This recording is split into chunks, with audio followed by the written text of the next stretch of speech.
My parents ignored my elder sister's brutal bullying for years, so I finally moved out at 18. Now, 6 years later, they want us to reconcile to help with her legal troubles. They hit me up with this bad news, but it completely blows up in their faces. My older sister, Rose, was a massive bully throughout my life, and living with her was often a painful and difficult experience. To be completely honest, Rose has ADHD. Her constant hyperactivity and aggressiveness made her an extremely challenging person to share a home with, especially during our childhood. When I was born, Rose was already 5 years old, and her reaction to my arrival was far from warm or welcoming. From the start, she struggled with the attention I received from our parents. Now, it's not uncommon for older siblings to feel jealous or displaced by a new baby, but Rose's feelings ran particularly deep. She would throw full-blown tantrums whenever my parents spent any time with me, as though my mere existence was an offense to her. All I remember throughout my childhood is my sister stealing all my toys. She would snatch them away without a second thought. Birthdays, which should have been joyous occasions for me, became scenes of chaos. Rose would scream, cry, and make a dramatic scene, completely overshadowing my celebration. Instead of feeling special on my special day, I often felt humiliated by my sister's behavior. As I began to grow older, Rose's behavior became even more targeted. She started to take her frustrations out on me physically. Sometimes she would push me out of her way even when there was no real need to do so. Other times she would bite me, an action that felt deliberately hurtful and mean for no reason. It was clear that her disdain for me wasn't just a passing phase. It felt like she resented me deeply for taking the spotlight and disrupting the dynamic she had with our parents before I came along. Rose never had any friends. My parents, in their efforts to make her feel better, arranged playdates that should have been fun but turned into tense, unpleasant encounters where I constantly had to mediate or apologize for her behavior. Over the years, I couldn't help but feel a deep sense of resentment towards my sister. I couldn't understand why she wasn't like other people or why she couldn't control her emotions. She didn't seem to like me very much and would often pick fights with me. Living with her was confusing and hurtful. I longed for a sister who would protect me, not one who constantly tormented me or made me feel unwanted. What made everything worse was my parents' lack of compassion towards me. They absolutely adored Rose, and it felt like they were completely blind to how her bullying was affecting me. Every time I tried to voice my frustrations or explain how much her behavior hurt me, they would brush it off. They explained to me that Rose was a special kid who needed my understanding and patience at all times.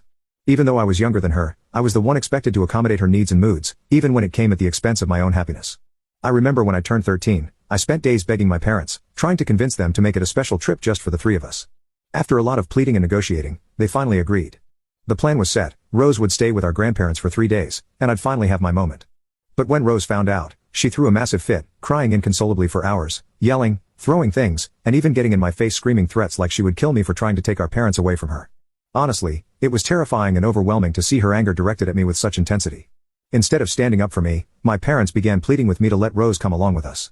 They tried to reason with me, saying it was the only way to calm her down. I resisted at first, knowing deep down that if she came along, the trip I had dreamed of would be ruined. But with Rose raging uncontrollably and my parents desperate, I felt I had no choice but to give in once again. Her behavior dictated the outcome. As I feared, bringing Rose turned the trip into another disaster. From the moment we arrived at Disneyland, she refused to enjoy anything like other normal kids. She wouldn't sit on any of the rides and was glued to my mother's side the entire time.